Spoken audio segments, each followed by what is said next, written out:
So we all see the stuff on the internet that scares the pants off you. Don't do a donor harvest, because, strip harvest, because it's going to be absolutely a disaster. And we see these things like this that is all hyped up on the internet. But I can tell you that FUE is not scarless. And so you can scare someone's pants off by showing these slides. And the whole point of this is that nothing we do today right now is scarless. But the goal is not to scare someone and not to believe in hype, but to counsel a patient on the pros and cons of each technology and also do very good work, whichever technology you use. And so this is not going to be a sell FUE, sell FUT, but it's going to be to say, in my current state in 2014, how I counsel a patient. The key with FUE is it's the harvesting, so it's only really half the head. It's how we get the grafts out, but it does impact how I make recipient sites and how I design it. But remember that it is just a harvesting technique, and that means the back of the head. But the goal is obviously the results. What are you trying to achieve in terms of the aesthetic impact there? I like to start with understanding then what is safe, because we understand that the safe donor hair is actually encroached upon as we mature, meaning from all angles. There's a retrograde loss from the bottom. There can be a loss going back in the temples, we talked about that, and then recession going down. And if that's the case, we have FUE, which is a much broader area of harvesting. In order to take enough grafts to make a difference, you have to harvest from a very wide area, and you're starting to get closer to non-safe donor hair. So it's very, very important is that you keep that in consideration when you're looking at a patient and you're designing your FUE harvest area to stay well within planned future safe areas if possible, because FUT, as you know, is confined to a smaller area that's a safer area, and you can take 1.5 centimeters out and pull a lot of grafts out and still stay within the safe zone. And sometimes you can combine both of them, which is outside the scope of this talk, but it's something that can be done as well. So when we look at both technologies and figure out where can we go with each of these, then we have to figure out what is best. For me, FUE in my current practice today, because you don't want just theory, you want to know how does this person standing in front of you use it. I don't use it for large areas. This is a typical case for me, something with frontal temporal recession. I feel very confident to do this. And I don't like doing larger grafts sessions. For one, I don't think it's a very good use of the donor hair when you start to get up to 3,000 or 4,000 hairs. I think the ex vivo time can be significant. You should consider dividing into 2 days if you're going to do that.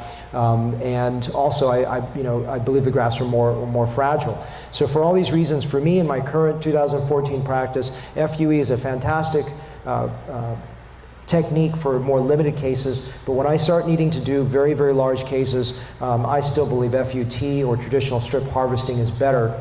And so when I got a patient coming into me like this, that really wants a full transplant from the front all the way through to his crown, where I'm trying to move 3,000 plus hairs, there's no question in my mind he is a better FUT candidate. And I try to educate him and to move away from the hype, because you clearly can talk about, oh, the donor scar, the bad recovery times, and it simply is not the case. If you, I mean, I'm not saying I get zero scarring, but then again, I will tell them I don't get zero scarring with FUE, and I show them, my patients during the consultation, the little white dots, because you can have a very high incidence of having little tiny white dots, so it's not a scarless procedure where you can just shave your head. At the same time, you get a patient that's younger like this, limited recession, who wants to wear his hair like this, you can't offer him a FUT, there's no way. He is a great FUE candidate. Now obviously this gentleman here, it just has no hair loss, but we're talking about someone with mild hair loss that wants to wear his hair short. But if he wants to wear his hair that short, you can't just say, oh, FUE is the ticket, because you can have little tiny scars. And so this is the thing that is so important, is that you educate a patient rather than subscribing to the hype, and really make sure they understand that.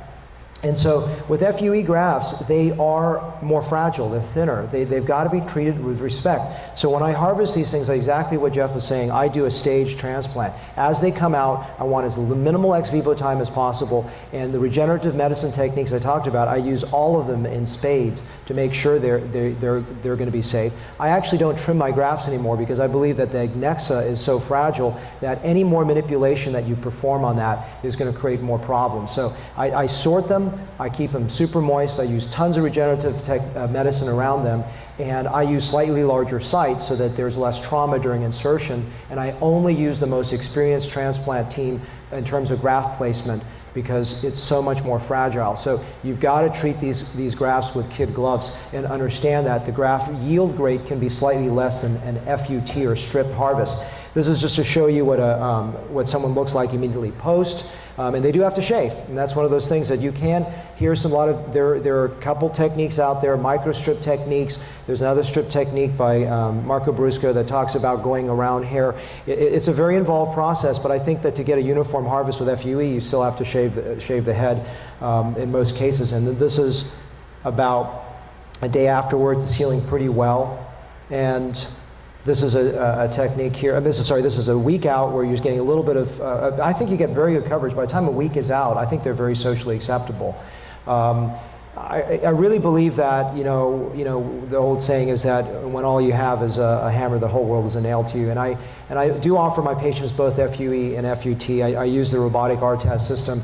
And the goal here is not to say one system is better than the other, but really to try to help a patient navigate the water safely so that they don't look at the internet hype and they can come up with a very reasonable way to approach something.